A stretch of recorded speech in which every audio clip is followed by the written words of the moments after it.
Radio for the masses. Headline edition, July 8, 1947. The Army Air Forces has announced that a flying disc has been found and is now in the possession of the Army. If the game is rigged, change the game. Game changer.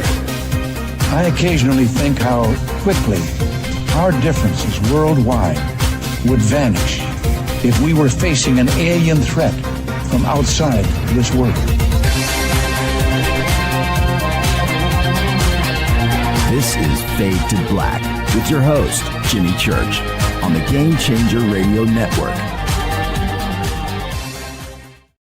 Well. Good evening. How you doing? It's Fade to Black. Yeah, today is Tuesday, July 21st, 2026. Let's do this, man. Yeah, did I say I'm your host, Jimmy Church? Yeah, I'm your host, Jimmy Church, in case you didn't know.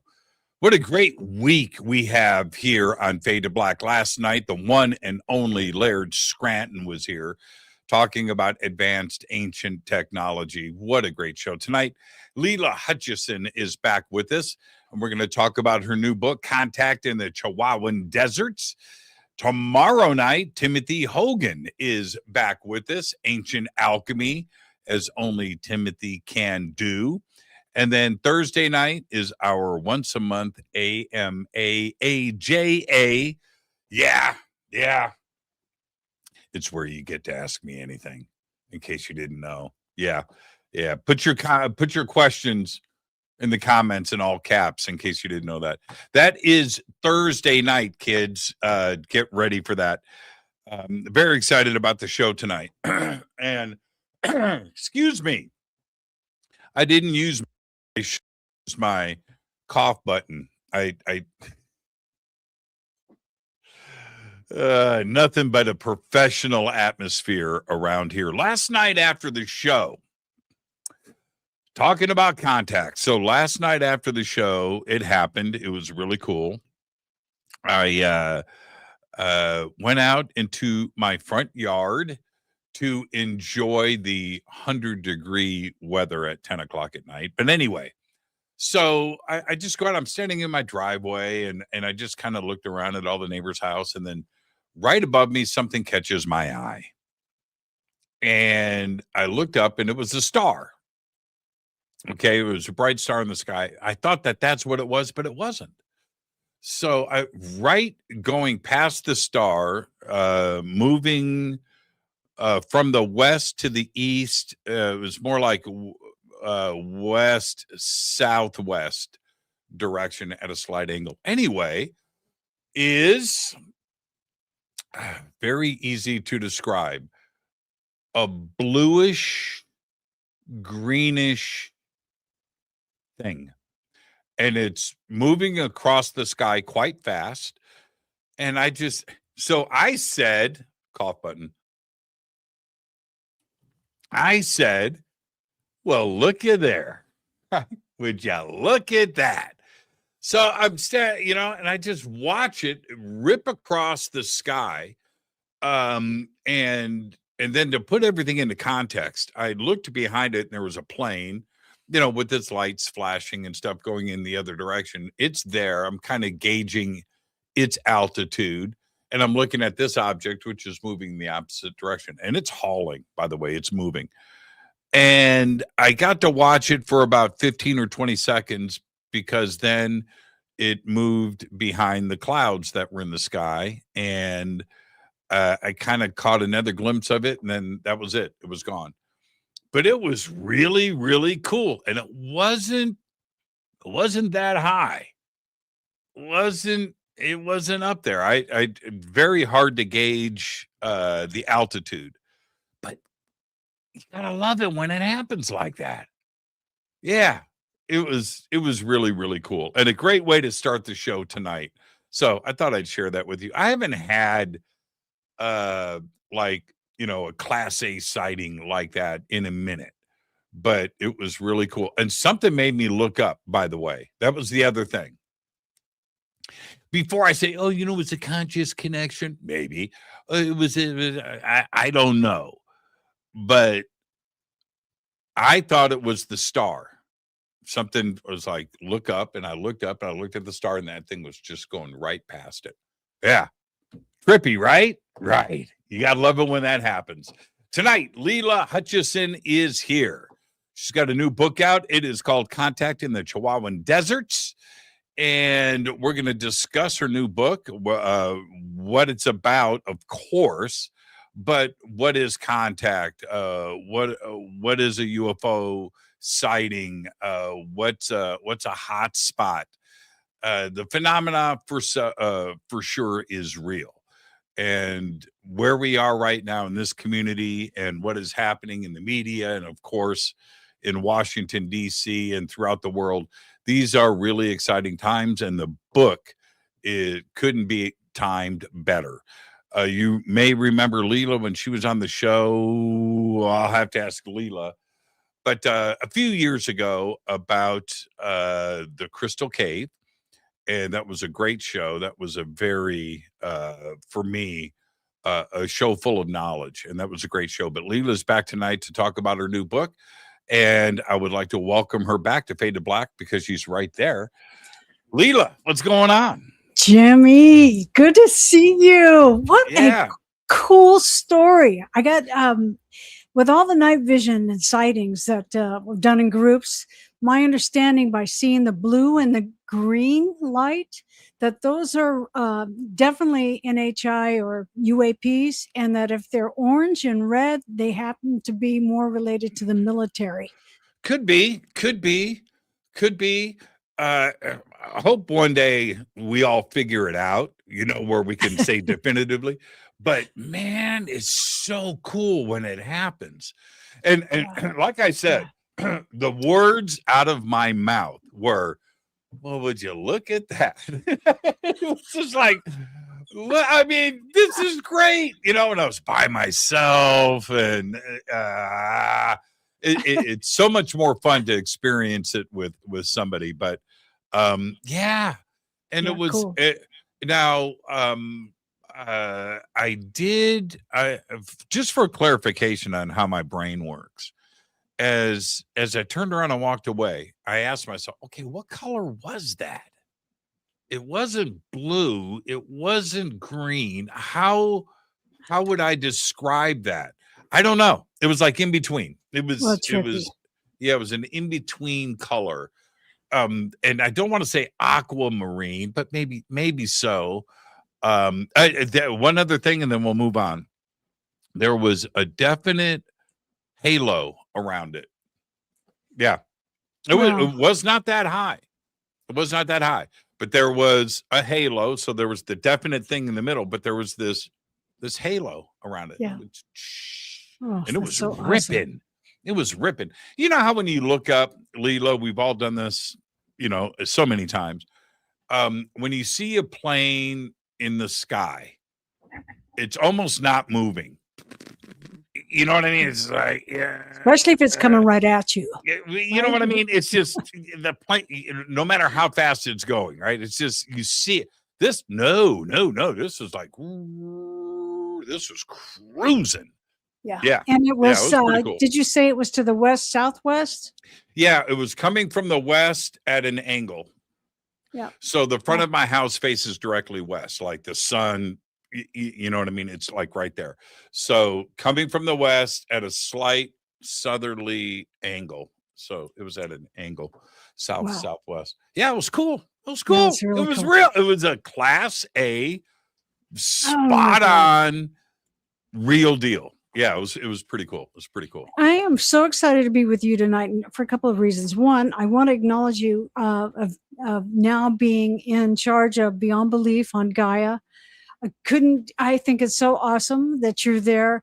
And the second thing is, and I'm sure your listeners feel this way, all your friends, you're such a knowledgeable guy. Honest to God, you know something about everything. And I don't know what that is if you've got a photographic memory, but we're also impressed with how you can relate to almost any subject, to any of your guests that come on. You are just an incredible walking knowledge of so much. How did that happen? Yeah, let's turn this around. Yeah, Leela's not my new guest host here on Fade to Black. But if I haven't learned something and accumulated a knowledge base after 3,000 shows, Wow. right? And yeah, and that's a lot. I get that. But here's the thing, and I'll answer you directly. It's like I have been going. No, it's the same as going to college for the last 15 years, where 3 to 4 hours a night I am focused with a guest. Phones are off, right? It's just a conversation where I'm speaking with the best and the brightest, and I'm getting their knowledge out of them. And I That's really research and I read, and I've always done that. But it's the guest, and being able to, just imagine going to college for 15 years. But you travel too. I You do. and I don't know if you have your own conferences or you're attending as a speaker or if you're putting this together as a collaboration, but you're always going somewhere doing something besides Gaia, now that you're involved with that. Right. Yeah. Well, and there's and you know about this because you've done the same thing. But when I interview somebody, if I haven't been to that location, or if I haven't, maybe it's a show about DMT and I haven't done DMT or whatever, right? My questions come from a different place. So what I wanted to be able to have, right, another thing in my arsenal, is to go to these places and to go and see these different beautiful people around the world and these sites, and also have these ceremony experiences and everything. So I have that as a knowledge base to ask, and because I've done all of that travel, now my questions are different. Right? Yeah, You know what I mean? If I I have do. John Anthony West on the show, and I miss him so much, John, I know he's listening right now, drinking vodka in heaven. You have John Anthony West on the show talking about the age of the Sphinx, Yes. and I haven't been there, right? So my questions are different. But when you go and you visit the Great Sphinx and you put your hands on it, now my questions are different. And that's why I travel. That's why I travel and do the things that I Me do. too. Exciting. Yeah. Really exciting. Well, so that leads me into a question as we open up and unpack this book. I consider the 200,000 square miles of the Chihuahuan Desert. And by the way, I was on your show in June of 2024, and I had not sat down and written that book yet. So I did that last May, June, July, and then I was on Gaia in August with George Nuri, talking about some of my theories connected. But back to this amazing desert that includes Roswell. It includes White Sands. It includes San Antonio, Aztec, Sandia Labs. It doesn't include Los Alamos because that is outside of that boundary line, so to speak, of the Chihuahuan Desert. But I call it the ET hot zone because this is a place that has more secrets and more crash retrievals, sightings, diplomatic introductions like at Holloman. How well do you know New Mexico, Jimmy? I know it well. I know it well. I know it well. But here's I'm going to answer that actually directly too as well. The one out of all of the subjects when it comes to New Mexico, and of course Roswell comes into play, but Roswell's not the only story there. And if you really start to peel back the layers and you really look at it, some of the most exciting and best stuff that has come out of that area comes from the military themselves. And the green orbs, the stuff that installing radar there in 3 locations to help pinpoint what was going on.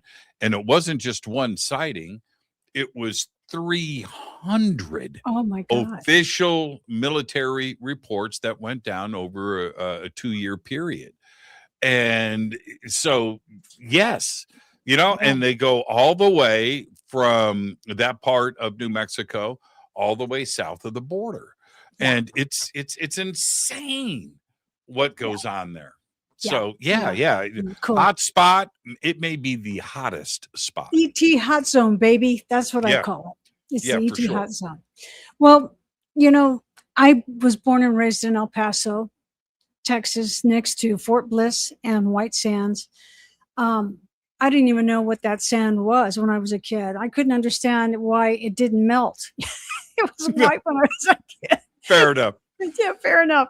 So, a couple things, because we're going to talk about my own personal contact as well, because it happened. It happened. And Well, let's start. No, actually, let's start there. You want to? I love it. And yeah, let me gain control of the show. In that, one of the most important questions that I have figured out after 3,000 shows is that a lot of us have a very common denominator, and that's our childhood.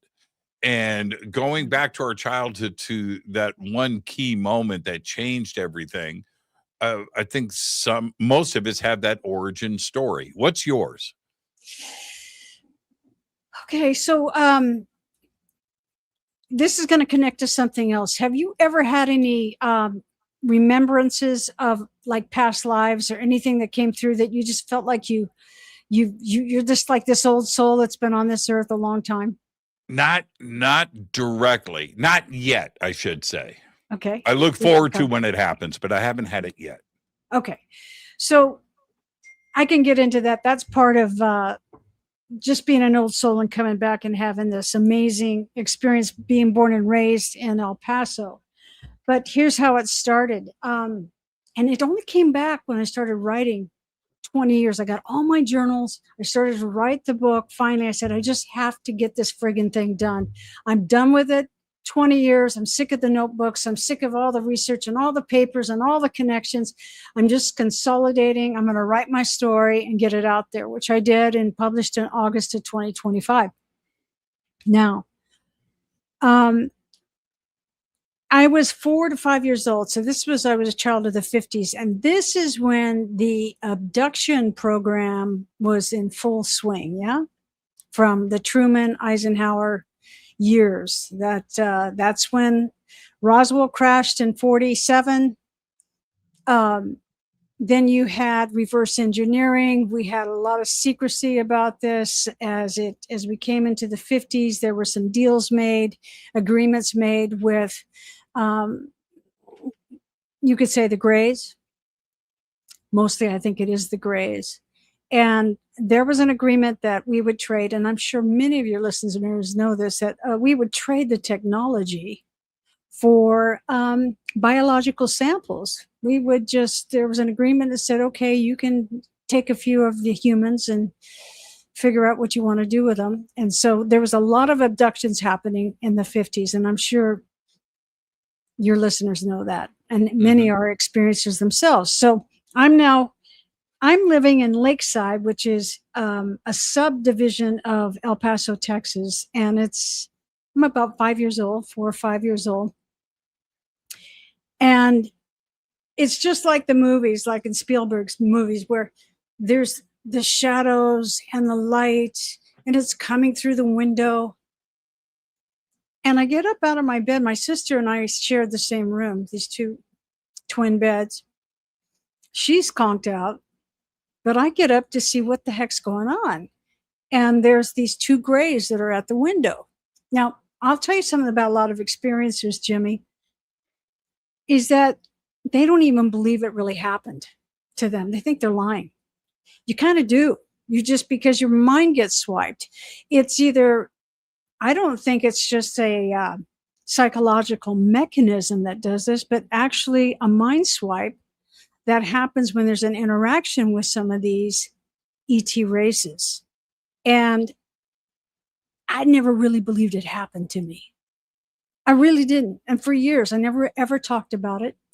Just like nobody ever talked about the Trinity bomb that got, 185 miles from my hometown, that happened and unleashed in 1945. So I forgot about it. Now, I had some other experiences, but that was later on when I moved to California. But as I started to write this book, what are the things that happened to me? I don't know why, but do you remember the series Taken by Steven Spielberg? Yeah, great series. Great, holy moly, right? And it's about the hybrid program, right? 3-4 generations. He was taken when he was in World War II as this incredible, purple star overlapping generational story, contact story. Yes. And one of the things, Dakota Fanning, what happened was, and they all showed this, I used to get these nosebleeds that were like these, really, really bad at 4 or 5 years old. And big blood clots would come out of my nose. And the other thing I had was massive migraines.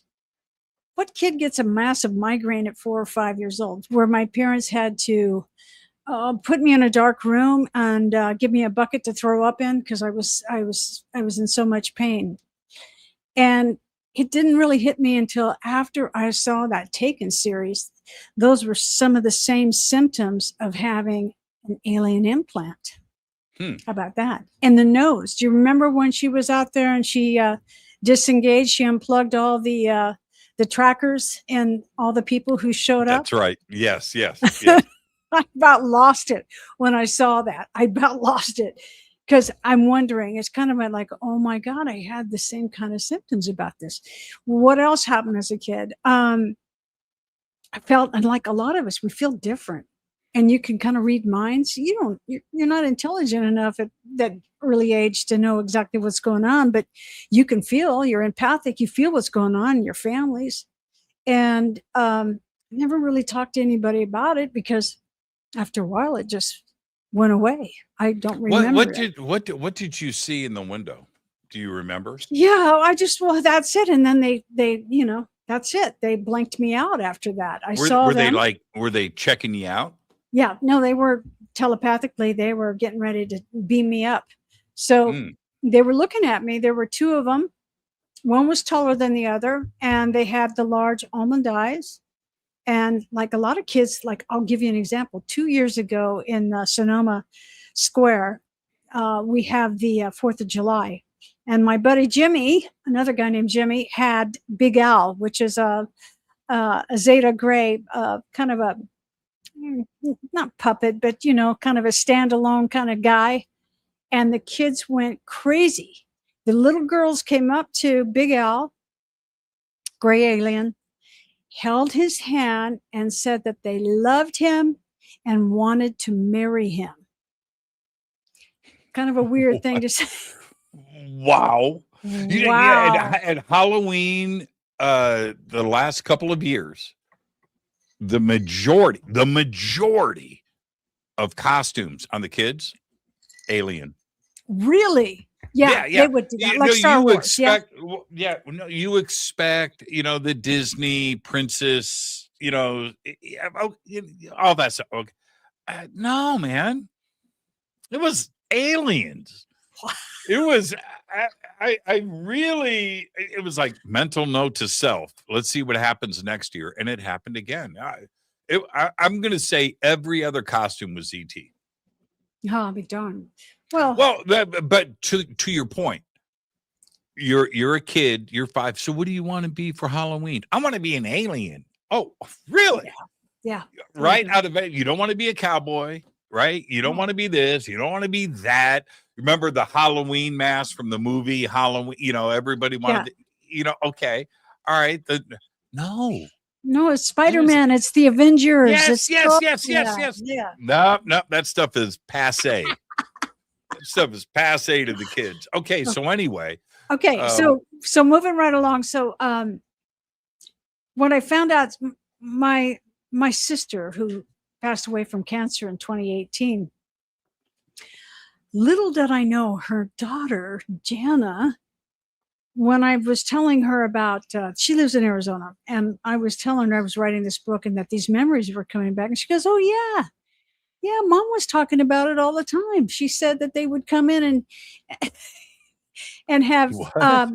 yeah, they would have sex. They would with her and take her eggs. I What? yes, this is what my niece told me, Wow. and she never told me that in my entire life.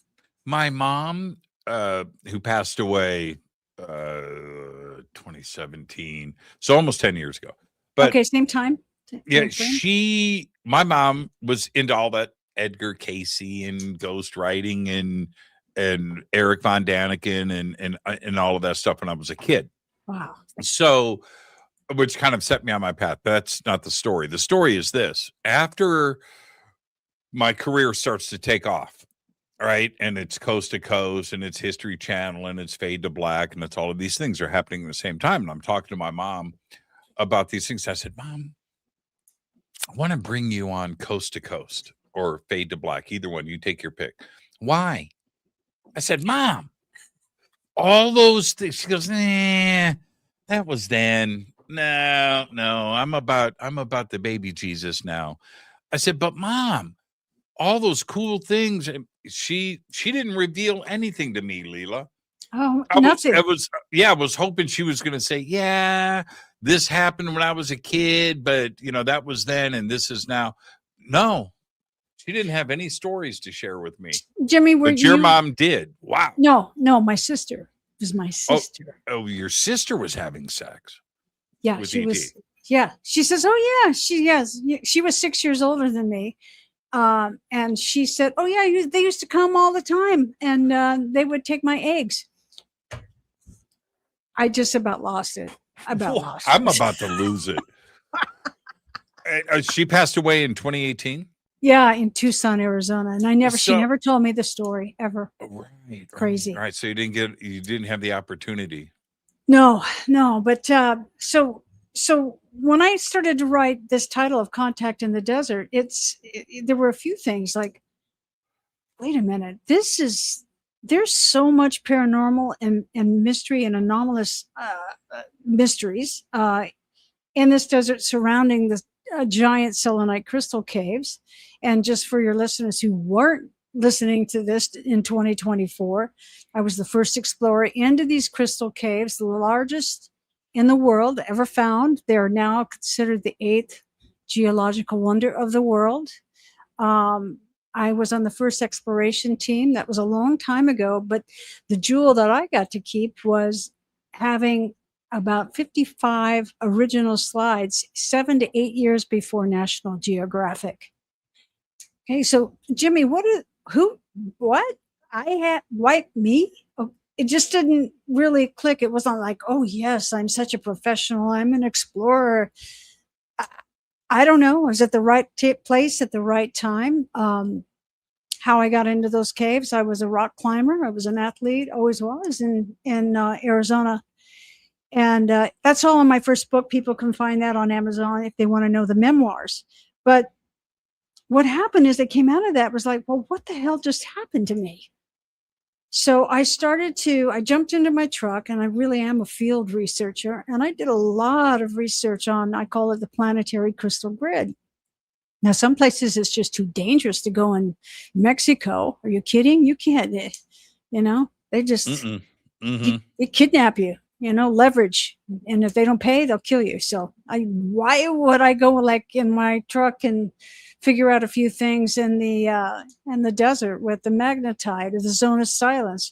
I'm not going to do that, but I went to a lot of places, including, and I'd love to share how I even this whole thing started to come about, because I just decided I would use the selenite crystal experience in Naica, Chihuahua, which is about 250 miles south of El Paso, Texas, where I was born, as ground zero.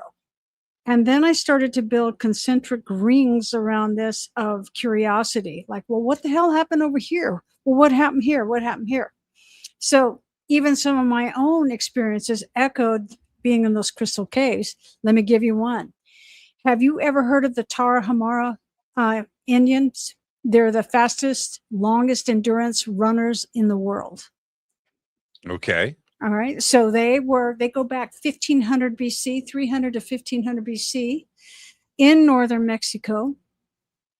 That was one thing. I said, like, so what is it about this area that enhances and potentiates certain things? And I'll get into that. So in 1997, it was totally cool. I went down to Copper Canyon, had never been there before, and we were doing some relief work, charity work for the Tarahumara Indians who lived up on the plateau. The Spanish had clear cut most of the forest. They weren't getting the rain, and so they weren't growing the corn, and their people were dying.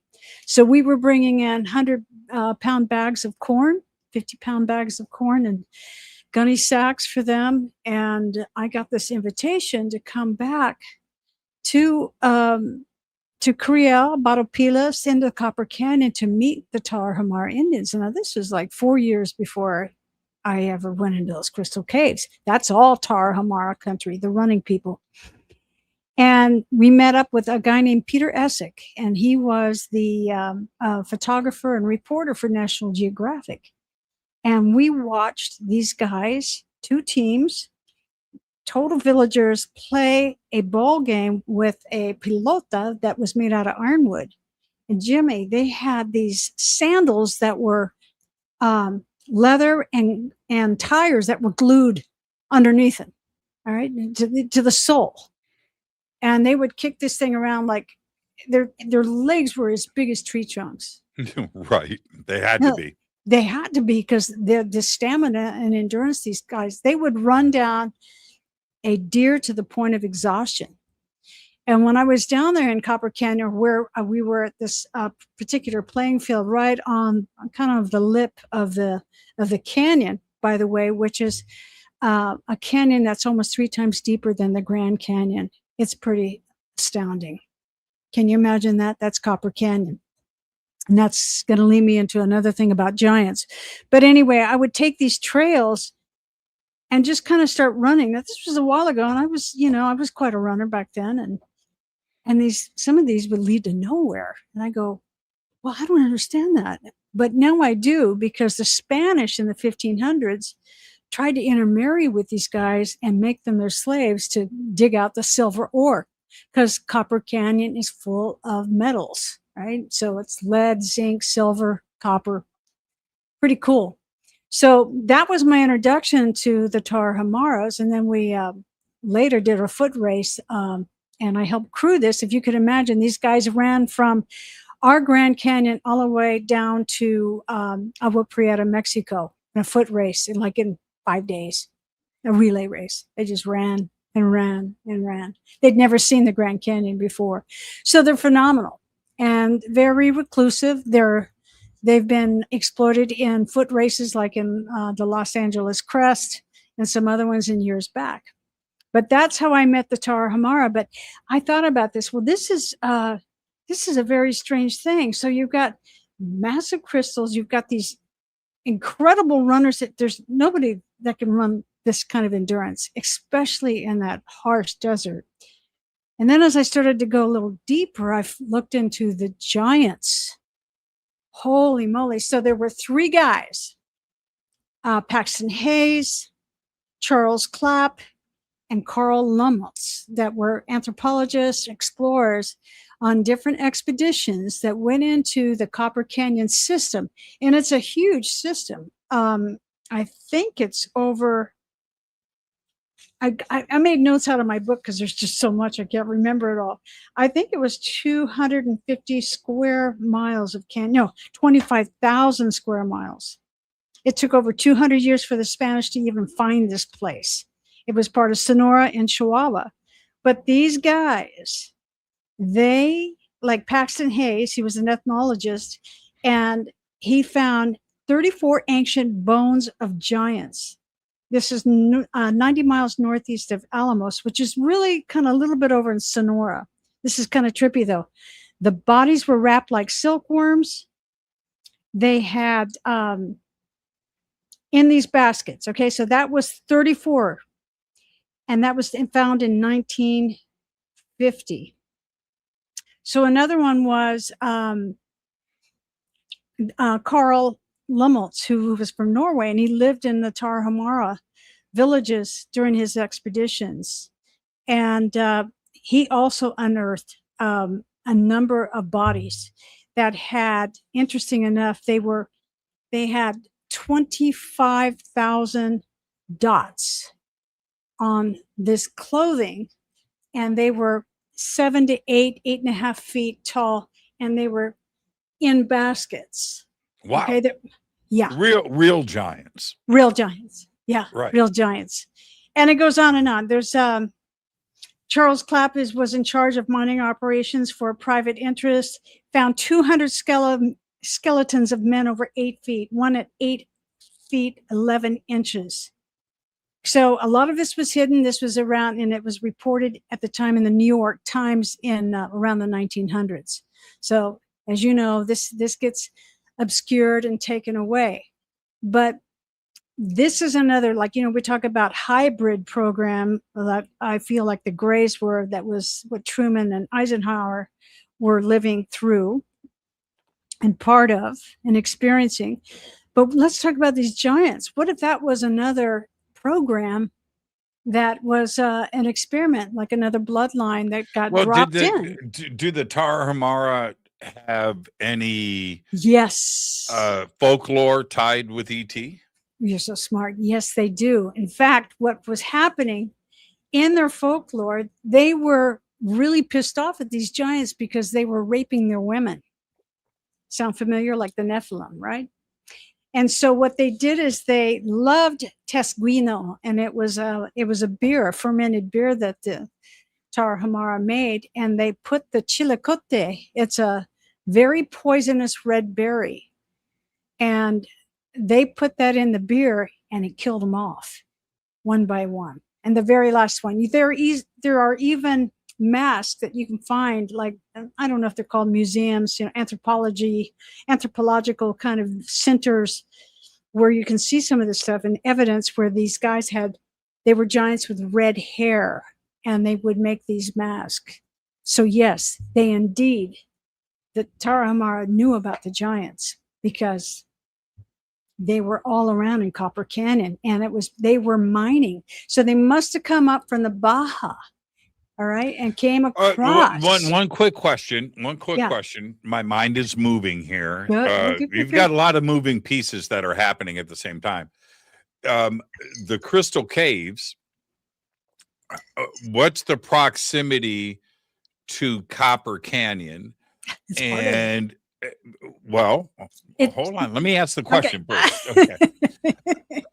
And now we're introducing giants into this and the possibility of an ET connection and hybrid programs.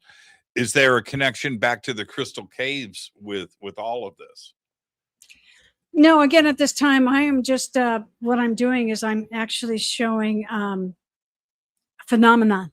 That's what I'm just like, my God. Okay, so we've got, and I'm not through yet, we're just beginning. So we've got fastest running people, the largest crystals. We have evidence that giants were in and out honeycombing through Copper Canyon and through tunnels. And then we come to, so where this is, Naica, Chihuahua, Mexico, which is where the crystals were found, are on the eastern side of the Sierra Madres. That is part of that 6 canyon system of Copper Canyon. So it's all connected. So the whole thing.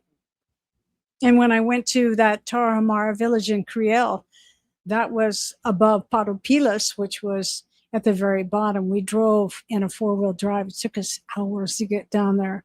So it's large, and it's occupied by the Tarahumara, and part of the what would you call them, mestizos, the Spanish and Indians as well, because they still the Spanish bred and had them and converted them into Christians. 1500s, 1600s. So here's another thing. Do you remember Lloyd Pye and the Star Child? Of course. Well, guess what? What? That is a Tarahumara story.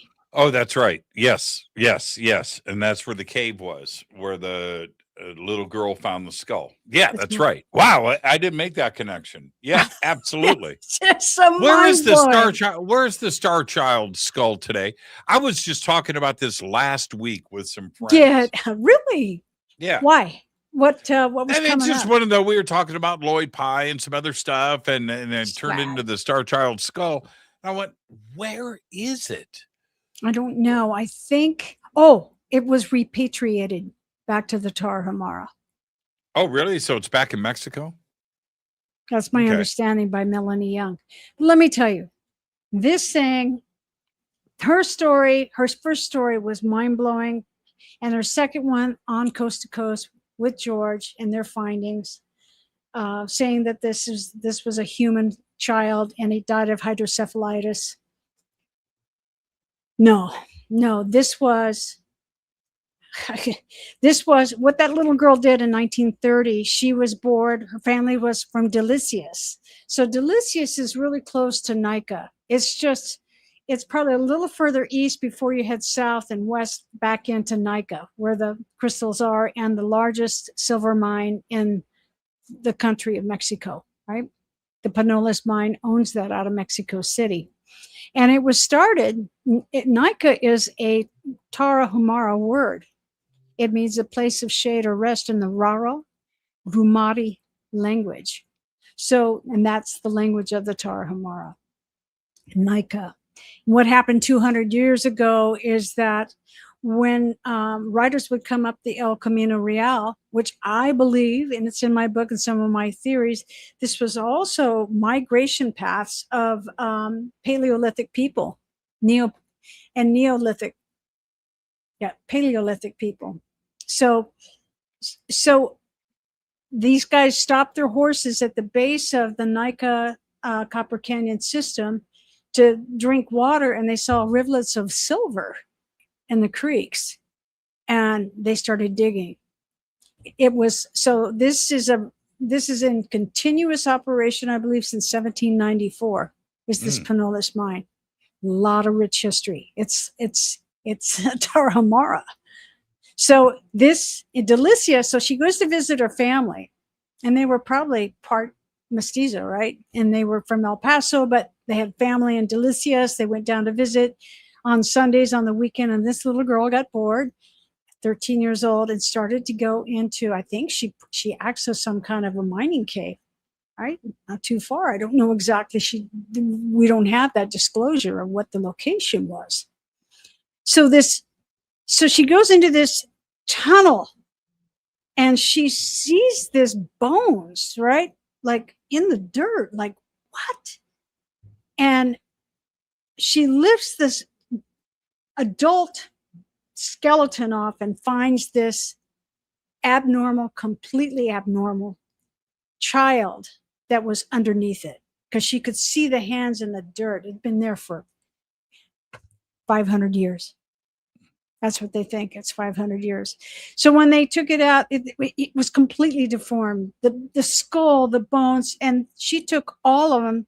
This girl got a basket and just threw all these bones in it and took it back, snuck it in the backyard. There was a massive downpour, and she didn't really try to protect all that. And the arroyo got filled with, really raging water, and carried all those bones down into a ravine, except for the two skulls. And that's what she held on to until she died. And before she died, her good friend was the friends with Melanie Young, who was the neonatal nurse. And at the Border Zone conference, UFO conference, I think in Presidio, maybe, in 1999, I think, it was 1999, Melanie Young downloads the entire presentation. Like, there are 800 to 1,000 variations to the DNA that they found in the skull. Okay, so there was, it didn't have any sinuses. It had, huge oculars for the eyes. It had like rebar that was in the skull. All of this stuff. She recounts it a year later, goes on to Coast, and said that the conclusive findings are that it was human and it was deformed because it had hydrocephalitis. It was crazy, but it wasn't. It is, I believe, it was a hybrid, and that was the experiment. That woman who was the birth mother, and it raised that child. And for some reason, they both died. All from the same region. Yeah. All of this is from the same area. Yeah. Wow.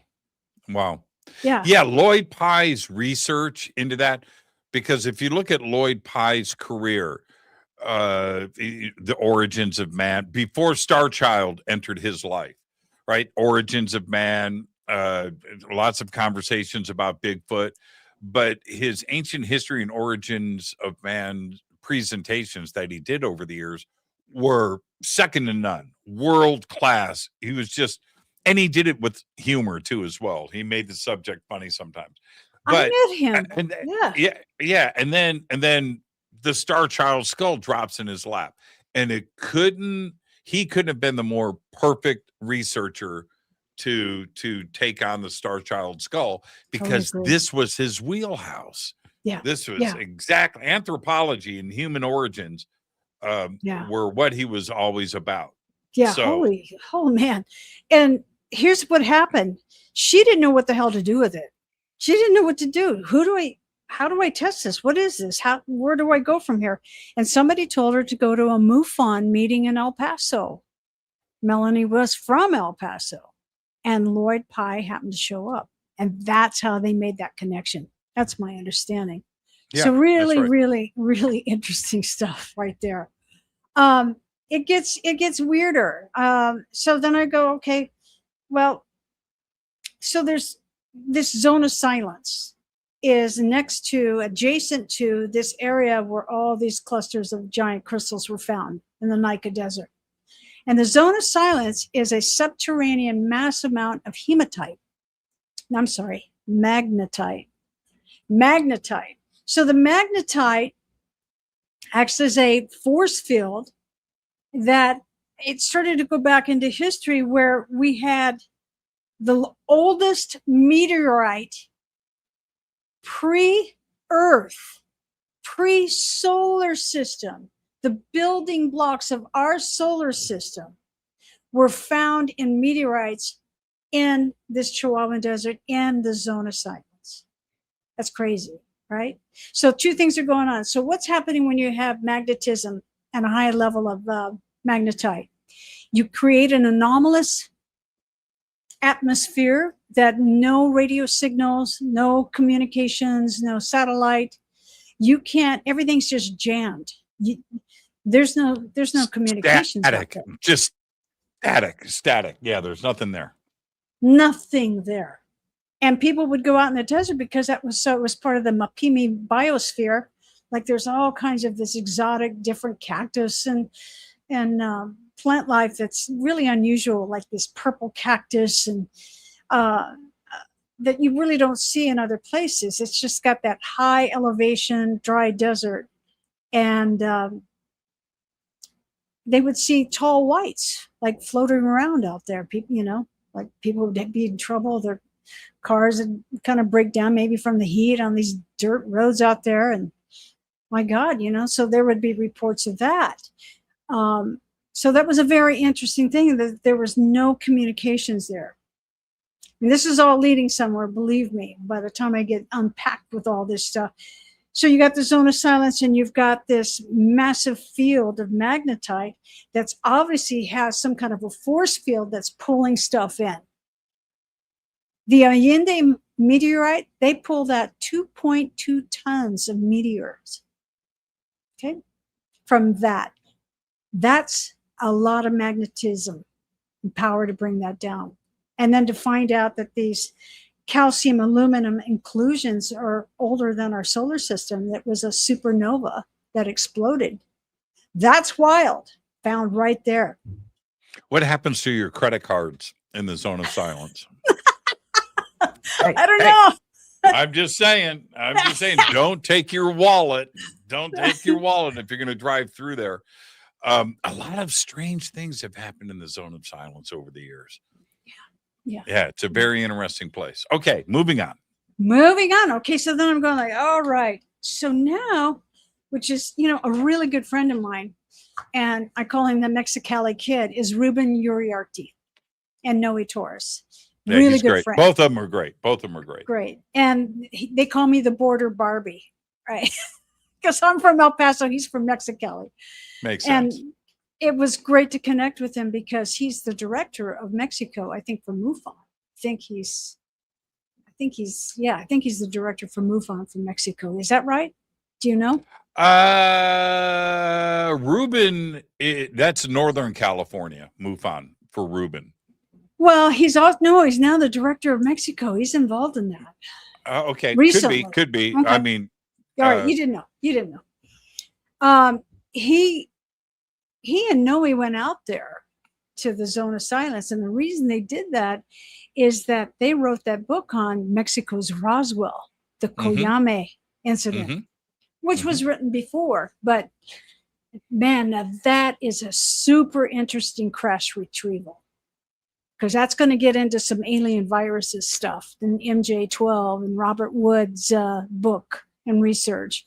But what happened, to recount that, in 1974 in El Paso, it was midnight. It was probably a drug run. It was a single prop, little plane that left at midnight and was headed to Mexico City.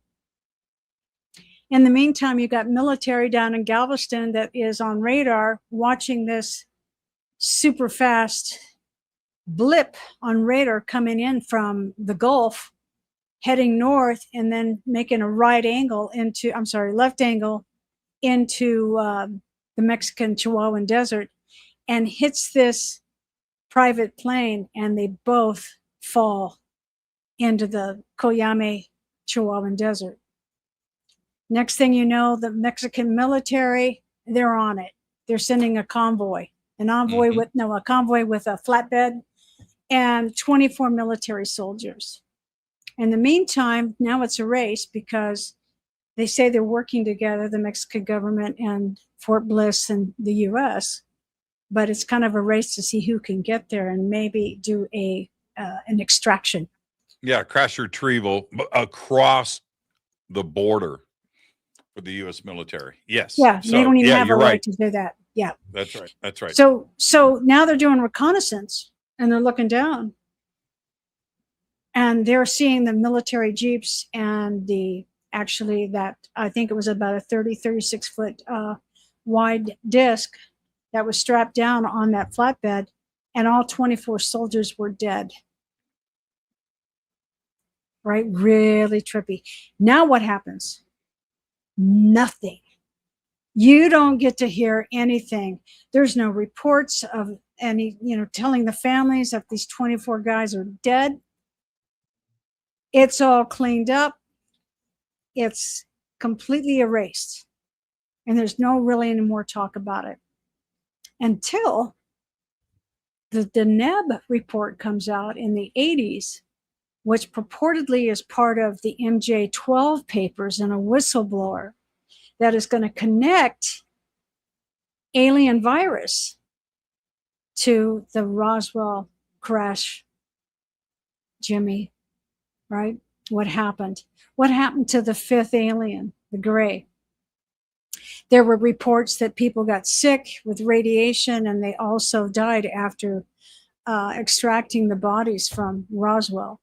Then you've got, which I didn't write about, Lawrence Spencer's book on the alien interview with Matilda McElroy, who was the RN nurse at the Roswell Army Base that had telepathic communication with the gray, the fifth one, until it left its body. That was that book is really mind-blowing. But Robert Wood wrote about alien viruses, and it was through the Deneb report that was a later on portion of the MJ12 papers that was concerned about a biological hazard out of Roswell. And my theory is, was it connected? What killed 24 soldiers? What killed them? Something.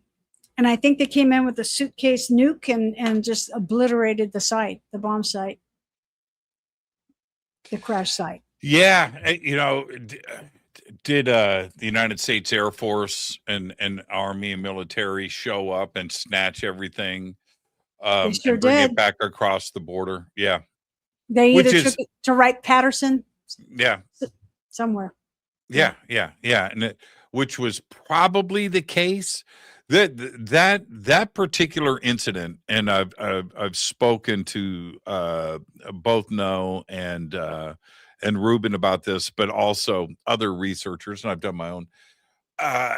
It was just one of those things where the incident happened. All of that is there. You throw in the zone of silence and that part of it, and then we have a border between two countries, and the fact that this story just died the way that it died, it just feels like the United States got there and took control and went back across the border with the craft. It just feels that way to me, because the story just completely went nowhere. Yeah, nowhere. Disappeared. No mention of these poor men that died. But here's the bigger story. What was the craft doing coming up from Galveston at such a high rate of speed and then blipping and darting into the Mexican desert? What the hell? Yeah, well, I also feel, and there's been some conversation about this, that the United States knew about the craft and the United States was tracking the craft. And then, so because they were so quick, if they weren't tracking the craft, then how would they know about the crash? Right. It's over the border. It just seems that way to me, that they were expecting it and they were ready, because that apparently, and then we can move on. And also we're going to head to a break in about 60 seconds. They arrived on the scene at the same time as the Mexican military did. Yeah, they did. Yeah. So, you know what I mean? Were they tracking it? Were they expecting it? And did they just take it? Yes.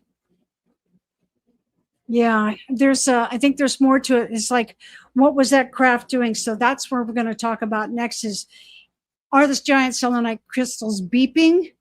Are they pulling in something? Is the magnetite? Right. What's coming in for a closer look, Jimmy? Yeah, let's take our break right here. Our guest tonight, Leela, stay right there. I am your host, Jimmy Church. This is Fade to Black. Our guest tonight, Leela Hutchison. Her new book is Contact in the Chihuahuan Desert. Leela, stay right there. I'm your host, Jimmy Church. We'll be right back after this short break. Stay with us.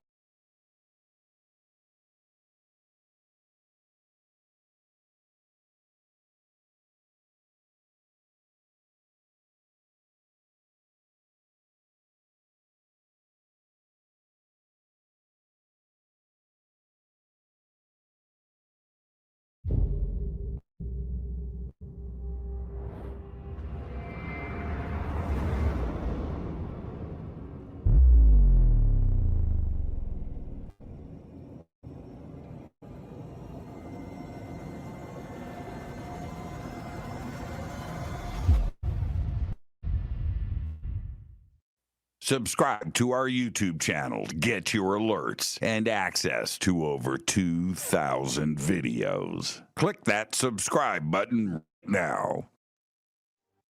Watch Into the Vortex on G.I.A TV. It's Fade to Black for the screen. Simple to do. Go to G.I.A.com, Jimmy Church, or click on the link below. Follow Fade to Black on Twitter at JChurchRadio. Get all of the show updates every single day. It's now called X, but who cares? Go to JimmyChurchRadio.com and become a Fadernaut. Get a membership. That's right. Everything is commercial free. You have access to downloads, and you get to call yourself a Fadernaut. River Moon Coffee, makers of the Fade to Black blend. Truly the best coffee on planet Earth. Just visit rivermoonwellness.com or their Amazon store. It's all simple to do. You can check out the Fade to Black blend, the Game Changer blend, or any of their Black Moon Wellness products. It's the only coffee I drink. It is the best, and it's Doc. Again, rivermoonwellness.com.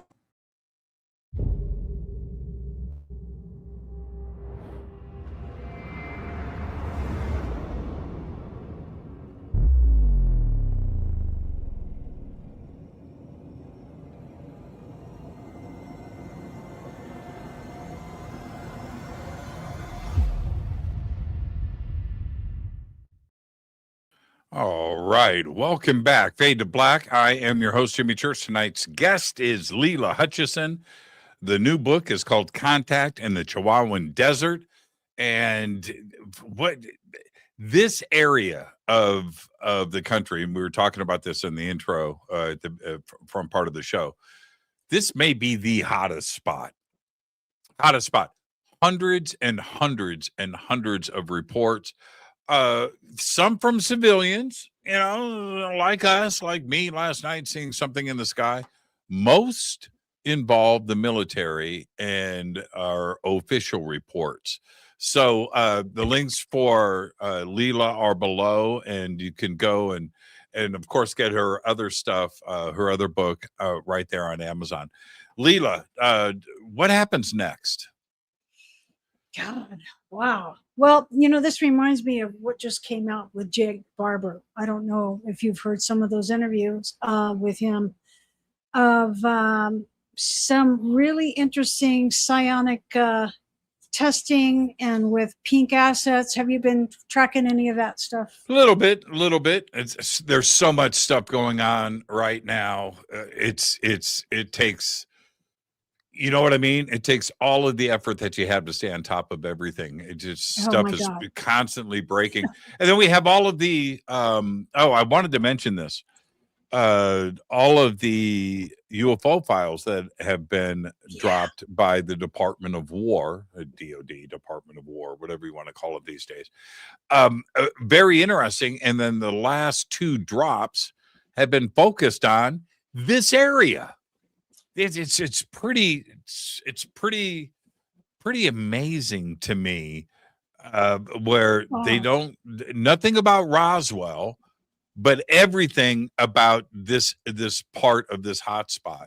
It's very interesting for the government to be doing these drops, and the timing of your book and what we're talking about tonight. I just find that nothing's a coincidence, is it? No, not at all, Jimmy. That's wild. One thing I wanted to bring up, and I didn't include this because I didn't know about it, but one of the things that Jake Barber was mentioning is that when they were chasing some of these black ops, see, the desert's such a great place to hide secrets. Lots and lots of secrets in a massive desert at nighttime. But I think he was saying that one of the helicopter pilots was watching a craft go into a mountain, and he was chasing it behind, and he thought he was going to crash into this mountain, and so he ejected. But the mountain opened up and the craft went in, and it was in northern Mexico. So coincidence? Yeah, coincidence. So who knows what kind of technology is happening with black ops and our own military, private companies, what they're doing to, maybe we're just getting to a place in this economy where they're going like, you know what, let's bring down our own craft and we'll reverse engineer it for our own use. Well, and the bigger question, and we can certainly dive into this if you want, but the bigger question is, does our military and agencies know what is going on and where these locations are? Now, for me, from the outside looking in, I would say absolutely they do. Yeah. And if that's the case, and I would say that there's probably a couple of spots, and one in the Pacific and one in the Atlantic Ocean, that they know exactly what is going on. But this area of Mexico and New Mexico, they know exactly what is happening. They do. And then, of course, where I live out here, high strangeness going on like last night. They know exactly where these locations are. they would have to, or they're not doing their job. So you're close to Edwards Air Force Base, right? 5 miles. Yeah. Of course, they're going to have all kinds of stuff. And then Mm-hmm. Area 51, moving north. Yeah, Area 51 has got the reputation, certainly, and there's a lot of focus on that. I would say Edwards is Area 52 or Area 50. That's what it is. It's a testing center, highly secure, and it's been there for a very long time, and it's very important. And then, of course, everything else that surrounds it out here, like Skunk Works and NASA's out here.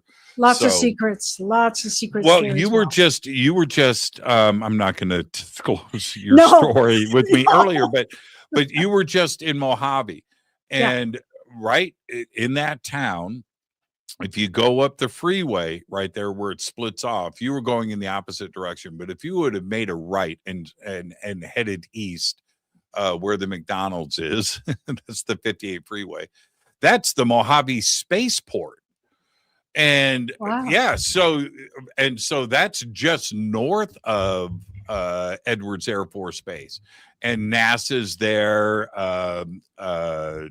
Virgin Galactic is there, and all of this other heavy research is done. And this is all right here. So yeah, you were in Mojave. You didn't know that like 2 miles east is the Mojave Spaceport. It's a pretty interesting place. So that's where I live. And so yeah, there's something to be seen every single day out here. It's a lot of fun. And I'll share one last thing with you. Yeah. You always know in Palmdale when something's about to go down. It's very interesting. And the locals here, it's just Tuesday to them. But you suddenly see at the perimeter fence, just it's a mile from my house, white pickup trucks, right? And they suddenly come out of nowhere, and they're parked, they're driving, and they're everywhere. And then the highway patrol comes in and closes the streets down, so you can't drive. And that's when something's about to fly. And so I just sit, man, I will, and you will see the photographers show up, and they'll get outside of where the highway patrol is, and you're facing the white pickup trucks. Anyway, they show up, and they're on top of vans with their cameras, dozens of them. This isn't just like one. I mean, you see everybody come out, and they're waiting for what's about to fly. I don't talk about what I have seen, but it's this is a great place to live. It's like nuts. You see everything just go on lockdown, and that's it. I'm just like, okay. Well, I love the desert. I grew up in the desert, and there's the silence, the bugs, the wind through the yucca trees, I don't know. It's magical. And that's why the cover of my book, it's even got selenite is the moon goddess. So she's a full moon over that white sands desert. That's my book cover, because it's at nighttime all that magic seems to happen. But you know what your story reminds me of is Bob Lazar's story. You remember what on Wednesday nights that they went out there to see the anti-gravitational craft? Yeah. It's definitely, there's a parallel there. I can't deny that. And somebody just said you should take pictures of those trucks. I have. I've never posted. I have driven around in my Jeep with my phone, right, recording video, and I'm just driving, but I can't be seen. Right, shooting video. That's a bad day. I don't need to be caught, but I have many times on one of those hot days. I call it a hot day when everything goes on lockdown. Yeah. I've videoed the highway patrol and just redirecting traffic. Yeah, it's wild. It's wild. It's a lot of fun. Do you ever drive your Harley out there? Yeah. Yeah, that's cool. I've got pictures of me on my Harley with the camo dudes. I love it. That wasn't a good day, by the way. That was not a good day. Okay, so where were we? Oh my God! Well, we're talking. Well, we're moving on with phenomenon and. Jake Barber. We were talking about Jake. Yeah, we were talking about when he was out there and what happened to some of the guys in his group, but also that story where we're getting to a place where it's more that there's a name for it. It's not just holographic. I wish I could remember the name, but it blew my mind. But it appeared to be real. It wasn't real. That craft went into a holographic projection, and the guy who was in the helicopter behind him freaked out, going too fast, and ejected and destroyed that helicopter into the desert. So that's what else is going on out there. What's going on? Yeah, absolutely. So let's talk about the Marfa lights. Have you ever seen those? That's I a have. place. I have. I was in a film about the Marfa lights. Oh. Another fascinating. Yeah, okay. I'll let you talk about the Marfa lights, but when these stories and experiences come out, this is something that has been going on with cultures around the world since the dawn of man. Yeah. Right? This isn't anything new. The phenomenon is real. Yeah.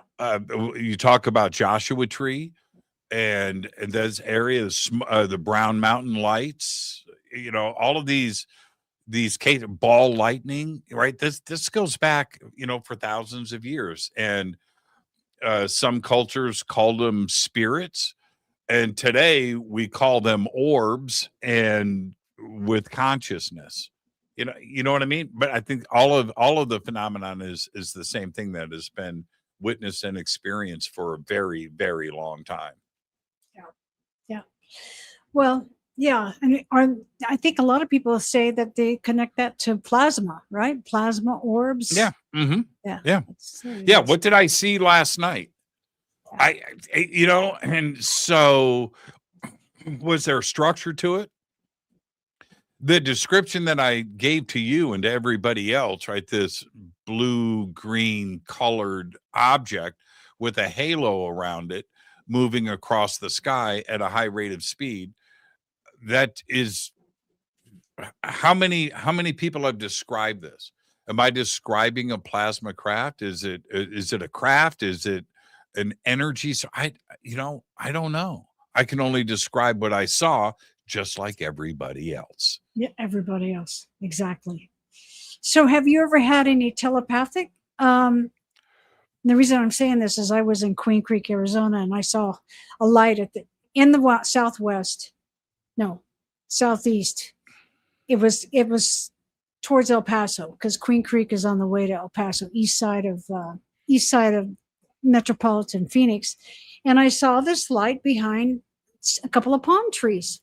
And I was outside and I was having a cocktail at my niece's house. And I looked at it and I said, well, look, if you are really a UAP, then I want you to show me. Show me. What happened? What happened? I kid you not. It came behind, here's the palm trees. It's like here. And it came up and it darted, like it moved forward and stopped in midair. Now, this is about 4 miles from me. I can see this. Palm trees, sunset, west, east, like it's I can't explain it. It is to the west, but then it's on I-10 and you go to El Paso. But it moved twice like that. It actually went, it hopped, Jimmy. It went like this, boom, and boom. And I just watched it, and then I kind of got bored. I said, okay, I believe you. It's real. That planes don't do that. Nothing. That was in Cave Creek? Queen Creek. Okay. Queen Creek. Yeah, on the east side, near Gilbert, Chandler, that area. Yeah, that's where that was just a few months ago.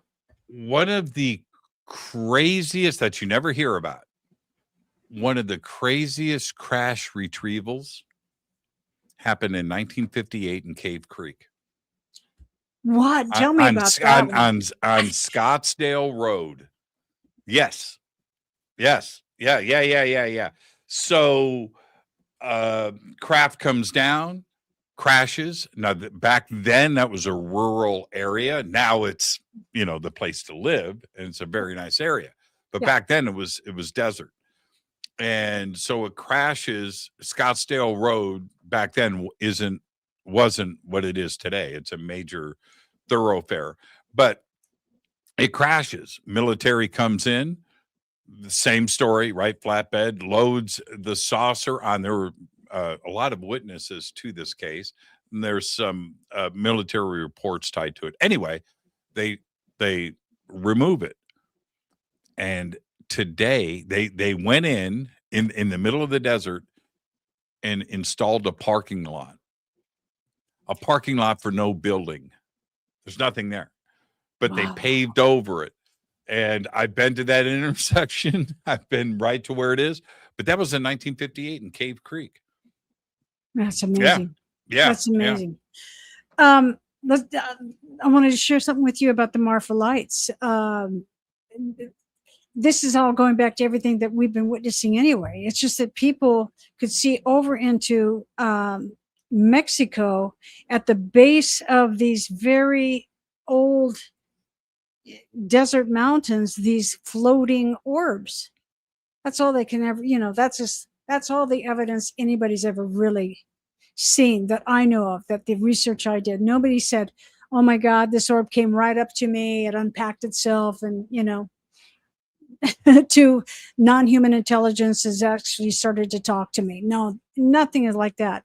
But lots and lots of sightings. There's even like a parking lot out there where you can stand at night and watch these orbs start to come out of they're coming out of the mountain and they're floating up.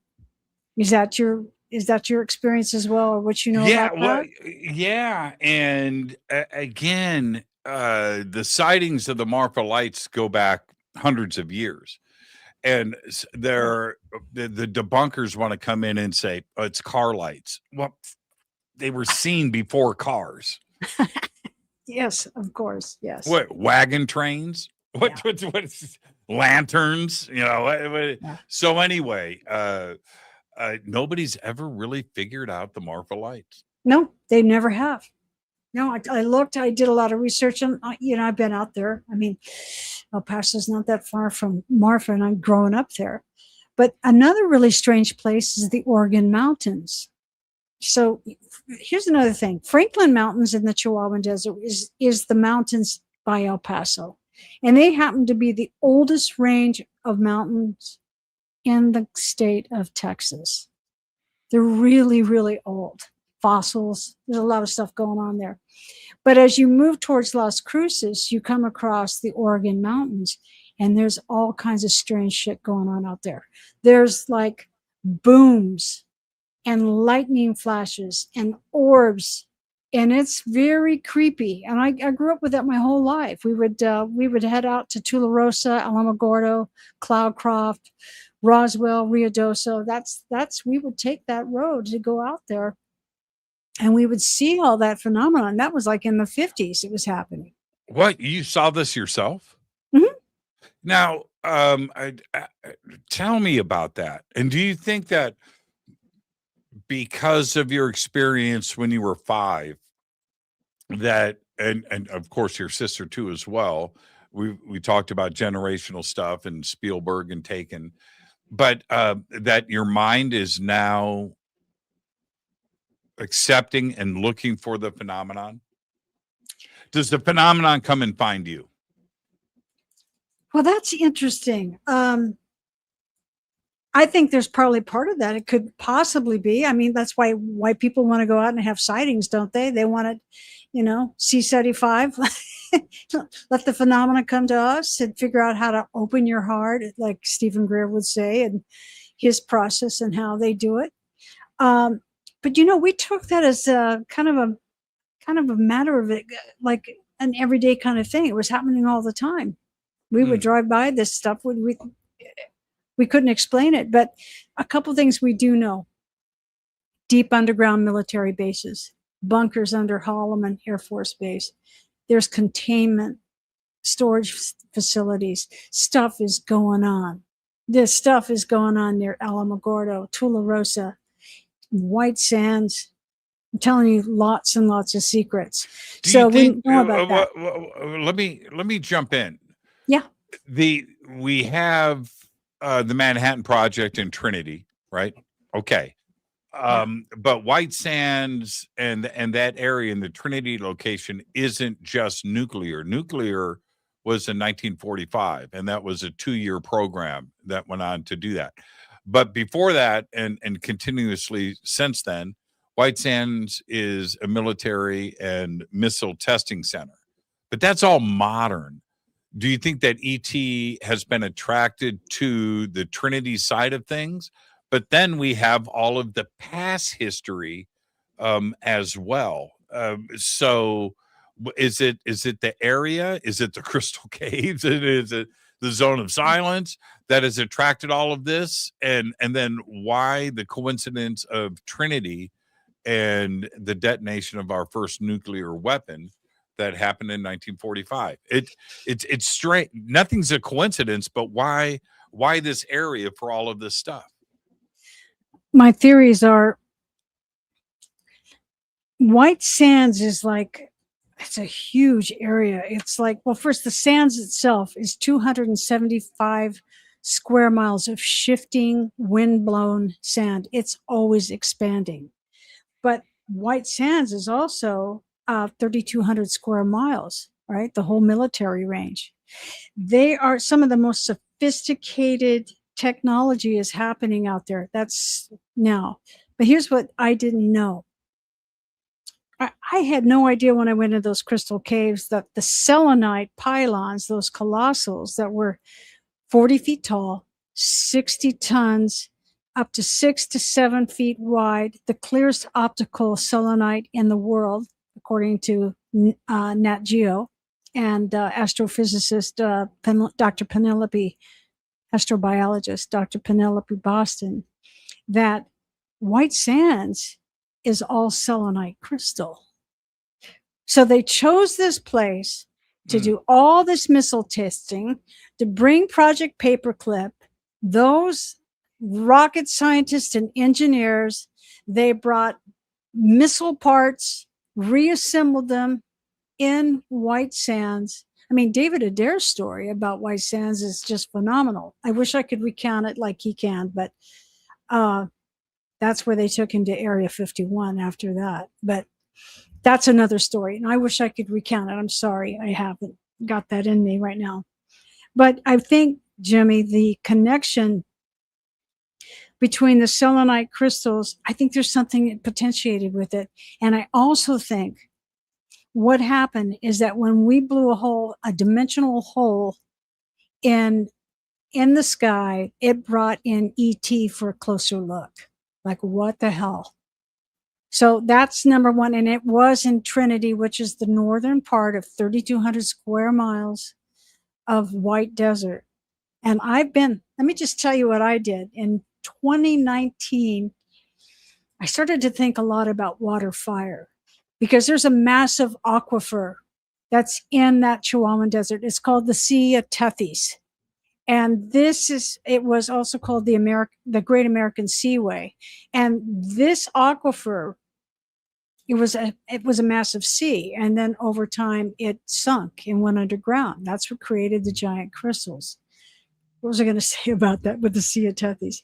I went out to the McDonald Ranch out that way. I went Really? Yeah, I did some bad. I was a naughty girl. I was bad. What? Yeah, I went out to the Stallion Gate. I tried to get in there and I couldn't do it, so I went all The house way is around. still there, right? Their house? I can't remember. Wait a minute. another house. Do you know how many ranchers they vacated out there for that bomb? Yeah, but the McDonald's stayed the longest. I think their They house did. is still there. Yeah, I think do. the I house is think still there. I think that's where I went. But I went off that highway and I went and climbed over fences that said "keep out," and I and I My started. favorite thing to do, by the way. It's my Yeah, mine too. favorite thing to do. It just Keep out. Okay. Yep.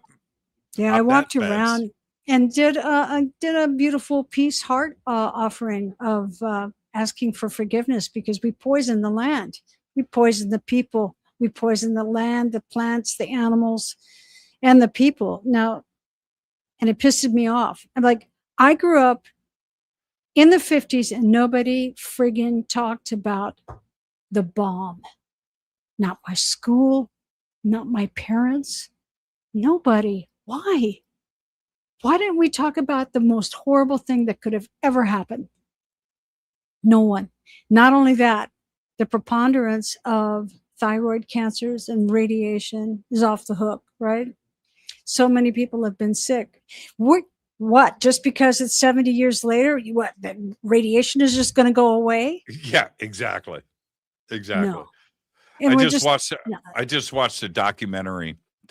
I can't remember the title of it. Anyway, it was called something like the deadliest movie ever shot, something like that.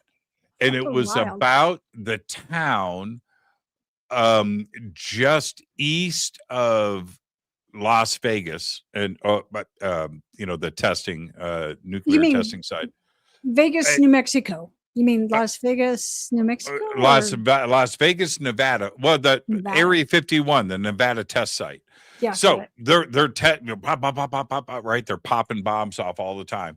But there's a town downwind east in New Mexico, right on the border, where all of the nuclear clouds are floating over, and they were filming a Western there in the town. God. And like everybody that worked on that film died of cancer. Radiation. And I yeah. just watched the documentary on that. And the people in the town, and they talk to them today, are watching what's going on, and nobody is really concerned about it. No. And pretty crazy how they would have those nuclear test parties in Las Vegas, right? At the hotels. Come on in, man. They're going to blow a bomb up tonight. Let's drink some My martinis, God. and watch it from the rooftop of the Sands.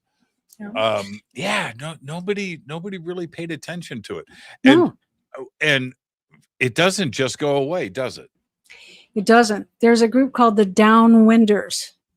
These are people that I think have filed lawsuits against the DOD. I think so. But I don't know. I find that a conundrum. I really do. That nobody ever in my entire life ever spoke about the bomb. School, nobody. You brought up, I want to go back to your point where Trinity happened, opened up something that probably reached all the way across the universe and interrupted, the flow of nature. Yeah. Because all of the green fireball, green orb stuff that happened in that area was from 1947 forward, including Roswell, right? Which was obviously July of 1947. That's right. They came in. All of that was after Trinity. That's right. Yeah, and you know about the green glass, the trinitite, right? Mm-hmm. Yeah, that was that's nuclear sand, right? The bomb, the atomic bomb that fused that silica in the sand to make that green. Yeah. There is, again, going back to your question. So I've thought a lot about this. I thought, so why did they choose that desert, white sands? Because it was southern New Mexico and it was sparsely populated? Was that it? And why is some of the most advanced technology military base, how about Roswell Army Base? They said that those were some of the top top military officials and people who were training. I mean, they were there. That was not just some, cadet privates and low level corporals and in the military. I wish I could speak military, but I don't. That's okay. They were the only nuclear base in the world. Yeah, exactly. And I made a bunch of notes out of my book because there's so much content here, Jimmy. It's just absolutely wild of what they did. But on the missile range. So again, this is my theory as I get into some of these crash retrievals. I think those selenite crystals are beeping. I think they're sending out a signal. And I think there's been an attraction to not only the bomb, but also to the selenite. It might have properties that are interesting to ET that we don't even know. And then is that crystal cave accessible, or it's not anymore, is it? No. Why? Oh, very I mean, good. they want to say it's corporate and it's money and it's this and it's that. No. Why? Okay. Let me explain it to you. So it's geological. So again, I was telling you about the Sea of Tethys, that it over millions of years it evaporated. This is how it created the crystals. In fact, there is Lake Lucero and Lake Otero at the White Sands military base range where I got access to go in several years ago, maybe 2014, 2010, something like that, and pulled out lenticular crystals of selenite that were growing on top of that evaporated lake bed. So you can see that whole thing is going to be just all the way down. Probably many of these pylons are all over there. Dr. Boston, I asked her, she said, we're pretty sure there's more of these massive clusters that are found because of this water. So here's what happens. The aquifer, as it sunk down, as it receded, this ancient lake receded into and created an aquifer, sat on top of a pinch of magma. So at some kind of cataclysmic event, two tectonic plates probably pinched some of the magma, all right? And pinched it to come up into the middle crust of the earth. So you have the crust, the mantle, and the core. So this magma from the mantle gets pinched somehow and creates now like a Bunsen burner. So you've got this massive water in the desert. You've got this Bunsen burner that's heating this up. And because of the cracks and fissures in the bedrock, there's a hydrothermal exchange of these mineral-rich waters that created these massive crystals. But there's a problem here. In order for those to grow, it had to be 136 degrees.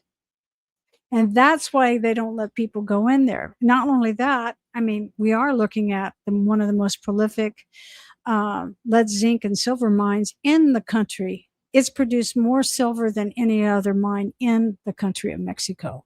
That's saying a lot because they're known for minerals. So you've got a very dangerous situation. That's what happened to us. It was 128 degrees. Yeah, you're cooking. You're cooking. And you can't have a tourist go in there. I've seen a couple of the videos of the exploration down there. Yeah. Woo! Nope, not me. Oh, claustrophobic. No. So well, brutal. And the heat. Everybody, you only have minutes. Your eyeballs are burning. Your eyeballs are cooking in this hot, super hot sauna. No light. You've got a miner's helmet on.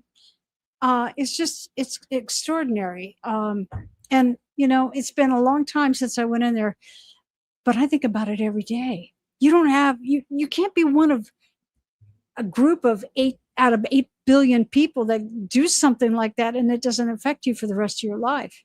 Yeah, I'm always thinking about it. I'm always thinking about the mysteries. And I think what's going on with ET is that there's something connected to maybe fast radio burst, maybe a faint signal, something that is hard for us to measure, that may be easy to be picked up by non-human intelligence coming in for another look. Obviously, they're really curious about what's happening in that part of the desert. They're never going to get over Trinity. They're looking at us too, right? There's just been too much activity in that desert, and I'm sure it continues on. It's the same thing. Here's and I wonder what the connection is. In Landers, in Joshua Tree, in Landers, where Giant Rock is. Now, Giant Rock, as everybody knows, is the largest freestanding rock boulder in the world. It's granite, and it's massive. I have no idea how tall it is, 10 stories, 15 stories tall. It's huge. But that right there, and you have all the phenomena that goes on out there. You can go out there tonight with me and see something crazy that you can't explain. But when you go behind Giant Rock, right there next to it is a hill, and you go up to the top of the hill and you crest it and you look back, it's covered in quartz crystals. They're everywhere. Yeah. So now wait a minute here. So you can turn around and look at Giant Rock below you, which is massive. All right. Is there a connection with that? Right? With George Van Tassel and George Adamski. Right. Adamski was in denial about Giant Rock. Van Tassel had to coax him into going out there. I think he was out there once. Is that really? Wow. But when you go up over the hill, quartz. Yeah, everywhere. And I live the town that I live in. Okay, are you ready? Just to put a little icing on the cake tonight. You can look this up, everybody. Do it right now. There's a little town next to me. It's one block. You cross the street and you enter Quartz Hill. Yeah. Quartz Hill. It's right here, right? It's on the other side of the golf course. Why is it called Quartz Hill? Duh. Right? Yeah, right. There's a hill made of quartz. Yeah. And it's a very small, tiny town. There's probably 1,000 people. It's not very big, but it's called Quartz Hill. And the houses that are built in and around Quartz Hill, to get to Quartz Hill now, you're going on somebody's private property. But I was talking about this with some friends the other day. You guys want to go find some quartz? Should we do it? Should we just, wiggle our way up there? But what else is here? Skunk Works, Edwards, UFOs, alien bodies, backwards. I'm just saying. There's something. I'm just saying. And it's right here, Quartz Hill. Quartz Hill. Wow. Okay. So, the difference between selenite and quartz, it takes millions, up to 220 million years for quartz to grow. Okay. And a clear crystal quartz, like in Arkansas or Brazil. But selenite can grow very quickly. Like it only took 900,000 years to create those pylons. Only. Yeah.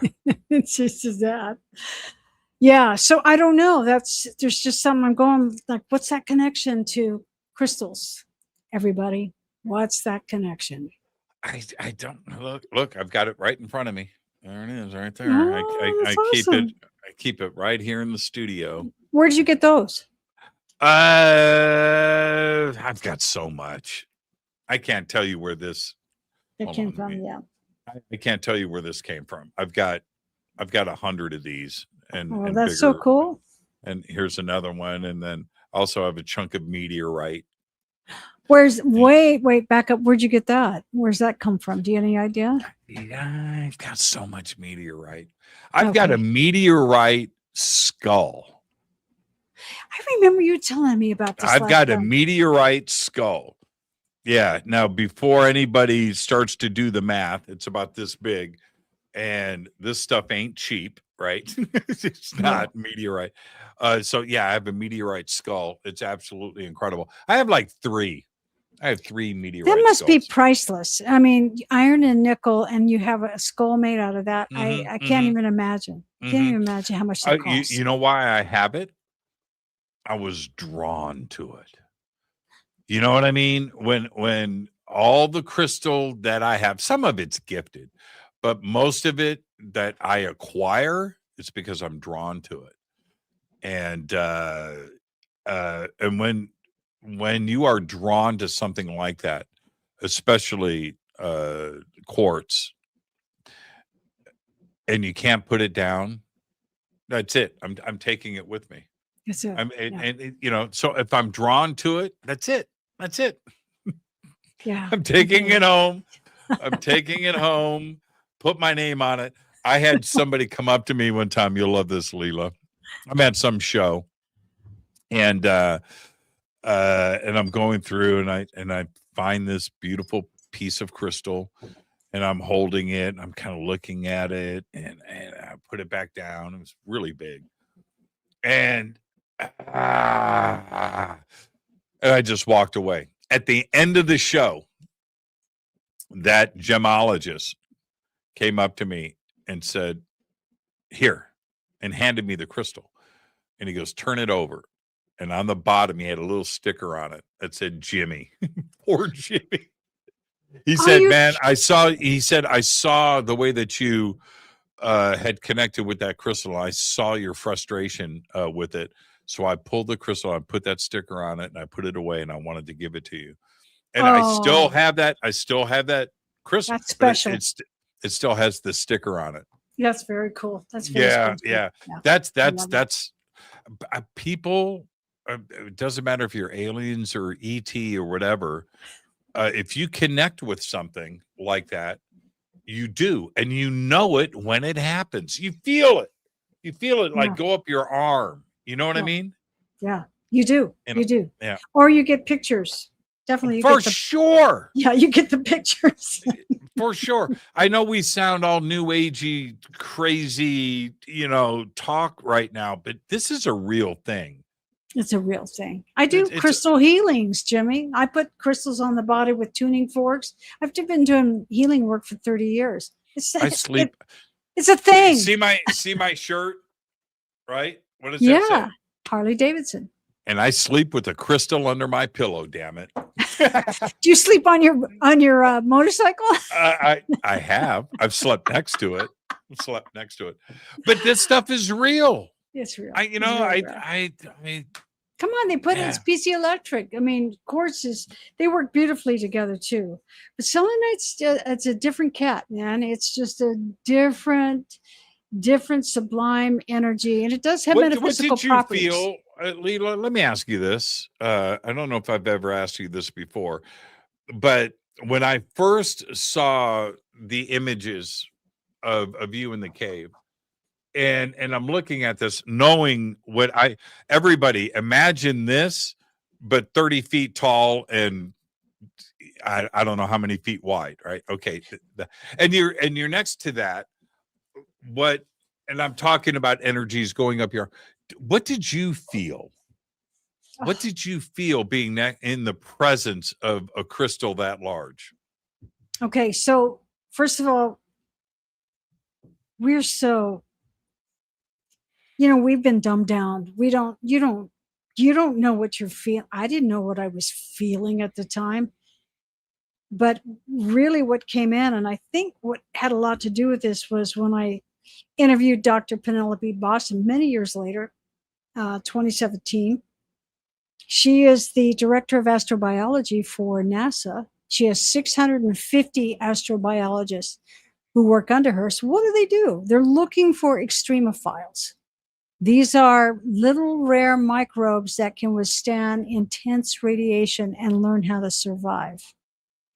So she's got this great poster on Mars. She goes, where do you look for extremophiles? And you don't look on the surface, you look in the cracks and you look underneath, because that's how they're going to survive. And so what happened was in 2009, 2008, when they went in to film for the first documentary with Nat Geo, they came in and took a fluid inclusion out of the largest pylon. The one had fallen. A lot of them are still all connected, but this one had fallen. Mm-hmm. And when they took that and looked under a microscope, they found living microbes that were 60,000 years old. So it goes back to your question. What did I feel? I felt there was a living intelligence in the cave. I felt like something was watching me. Wow. I Because swear. they were. I think so, Jimmy. That's not Right. something you do. I made presentations to the Museum of Natural History in Los Angeles, to the Mineral Society of the Smithsonian Institute. Yeah, I've had a lot of not accolades, a lot of I don't know, just wonderful presentations that I've made and honors that I've done with different associations and groups like the Arizona Mineralogical Society. You can't say that kind of stuff. It's I don't know. No, they don't want to know any of that. But I'm telling you, from the minute I went in there, and my slides show that, and I've done many presentations over the years, and depending on what the group is, and you just have to feel your audience out. I'm telling you, things were watching us. I could feel it. And I didn't know what it was. And I thought, I think I just made up metaphysically, oh, it's a being, that kind of thing. But it wasn't until I met Dr. Boston and she showed me the first images of the microbes. They were magnesium oxide. And they had been living off the minerals and metals off the walls for 60,000 years. They were still alive. In that nothing. Extreme condition. Yeah, and they study the hell out of that. You know that because they want to know on other planets. So what we found out was Chris McKay and the Mars rover, they have a database. So they input every microbe and every weird ass thing you can imagine that that they don't see on planet Earth. And when she made her presentation in Boston to the Advanced Society Advanced Research in Boston on February 17th of 2017. They said they were alien microbes never found in a database in any computer, any kind of database in the United States, anywhere in the world. And later, like the Mandela effect, they changed that. Instead of calling them alien microbes, now they're ancient. Yeah, of microbes. Of course. Man, that's how they do it. And just recently, in 2024,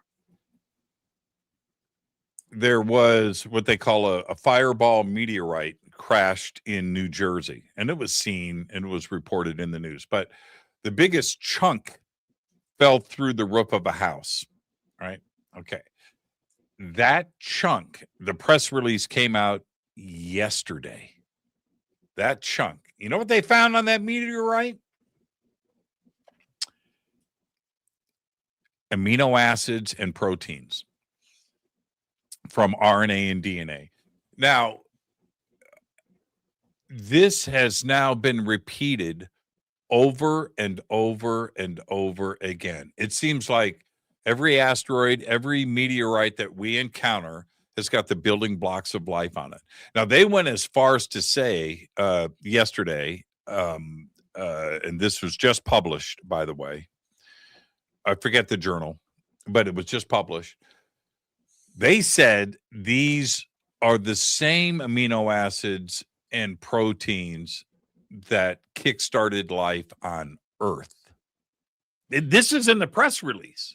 Oh, now this is just happening over and over and over again. So when the question of life out there, and panspermia and how did all, it's everywhere. It's like every random asteroid, every meteorite, it has the building blocks of life on it. I find that incredible. So how much life is out there in the universe? Wow. Yeah, it's infinite. But here, let's end on this. I want your opinion. With your research and your experience, is ET and contact, is it a positive thing or is it a negative thing? We've had reports of both, but But what's your overall take on that? Because we are in the middle of real disclosure right now. This is what is going down. So what is it? Is ET positive or negative? I believe it's positive. No. Why? Because this weird ass alien program of abduction in the 50s, that's all over with. They're not doing that anymore. They're not taking us. That's not what it's about. We're actually, nothing can stop what's happening, right? We've heard that saying before many times. Earth is accreting in a higher frequency, Jimmy, and it's speeding up in its light. We can feel it, actually. I mean, 24 hours feels like 12. I mean, it goes by, I can't believe it's the next day, like that, like that, like that. But I believe, and I've had positive contact, and I didn't get a chance to tell you about that, but I've had contact with the Pleiadians. And I was in Kauai, and this happened a long time ago. It happened in 2001. I made my first presentation to 100 people on the island of Kauai in Kapa'a at the Dragon Building. And I was such a neophyte. I had no credentials. I didn't even know it was selenite. I knew they were selenite, but I didn't know that white sands was made out of selenite crystal. So I had a long, long way to go. I was very lonely. I was scared, and I didn't have any support, really. What am I supposed to do with this information? I definitely know now after 25 years what that is. But I had an event where a ship came down on the Waialua homesteads, and I didn't see the ship. Again, it had that same thing, the wind, like, the electromagnetic wind that was whipping around. There were lights, there were shadows from the palm trees. I was sleeping on a futon in a lanai, and I got really scared. I got terrified because I didn't know what was happening to me. But this unbelievable wave of love, like a wind of love, this warm, it was like somebody put me in a med bed, but it wasn't all technical, and it wasn't wireless. It was this organic, beautiful, healing energy that just completely enveloped my entire body and made me feel loved, like I've never experienced in my entire life. Never, not even since then. So that is that. I think. Why do you say palladium? Well, because Pleiadians are deeply connected with Kauai. There's a lot there. That's part of it. And, I have a galactic history myself, and, that's another day, another story. And I didn't write about that in my book, but I just don't think we get contact for nothing. I don't think it's just, oh, well, there's somebody that's got some great DNA. I think there's something deeper going on that could be unconscious. Maybe we made contracts and agreements we don't remember. Maybe they're part of our family. I don't know what was going on with the Greys. And I've had some interesting things happen that I look back on that and what they did. But as I moved forward and I had several other type of contact, I would say that was the most prominent. Now, I'm going to bring this up again with Jake Baker, because here's what happened to him.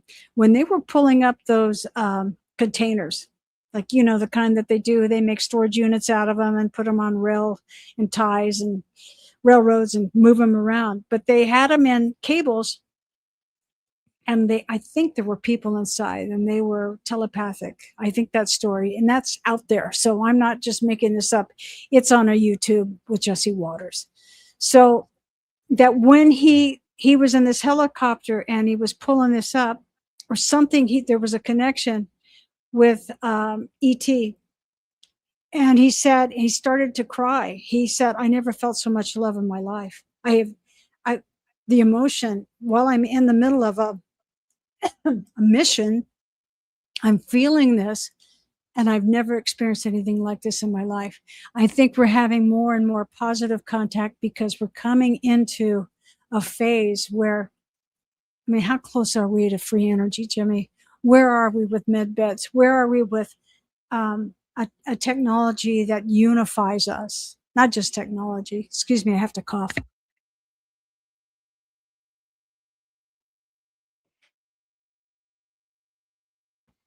Oh, can you hear me? Yeah. So, yeah, I think those days of being taken against our will is way, way over. They're not taking tissue samples. I think they have what they needed. I think this is something way, way bigger. I think we're moving into a galactic society. I think we're learning how to become one. We have to unify, and we're still so polarized on this planet. I don't know how long that's going to take. But we're seeing it. And I think this administration deciding to disclose and release some of these papers is the biggest step yet that we've ever taken. Yeah, it's pretty exciting. It's pretty exciting. I also I look at it like this. I think that we have always been divided. That's nothing new. All right. But go back to Stone Age, man. You had two tribes that were bitching at each other and doing their things. So it's always been that way. But our knowledge base and our ability to understand grows every single day.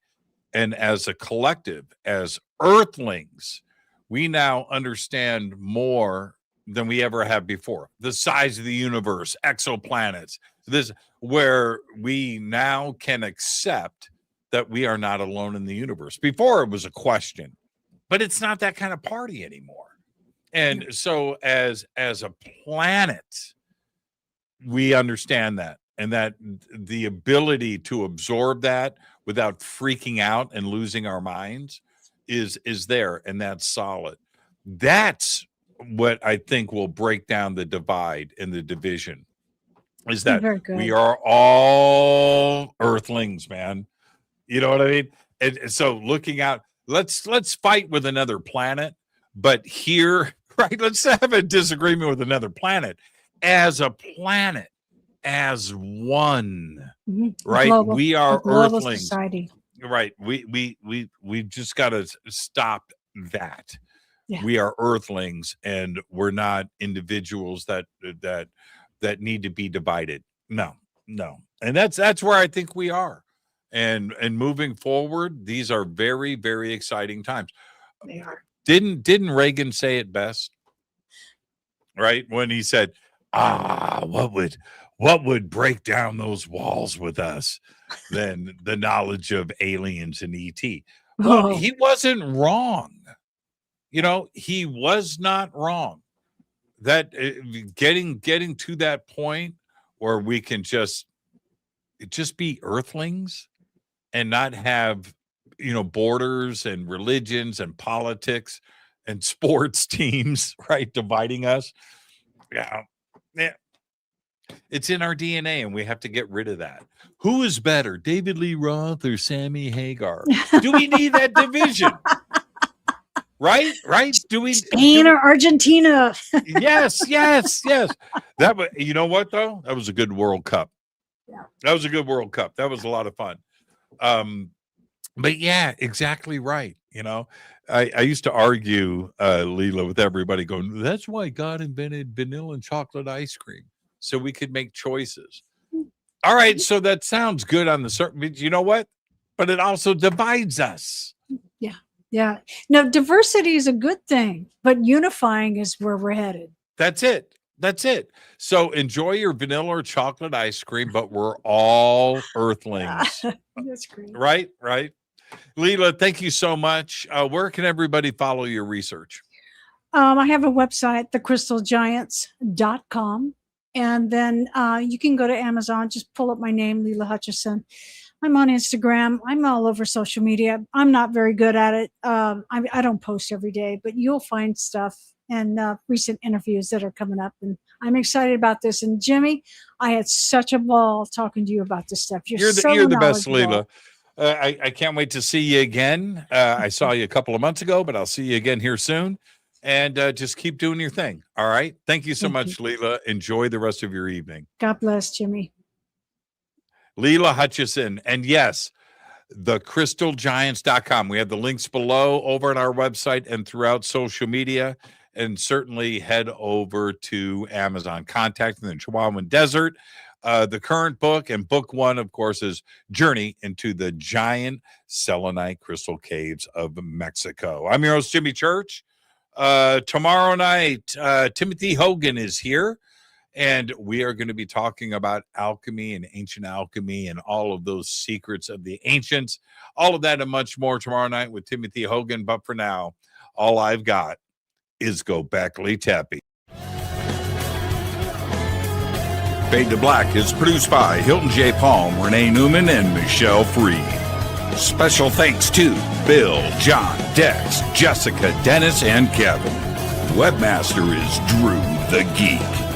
Music by Doug Aldrich. Intro, Space Boy. Fade to Black is produced by KJCR for the Game Changer Network. This broadcast is owned and copyrighted 2024 by Fade to Black and the Game Changer Network, Inc.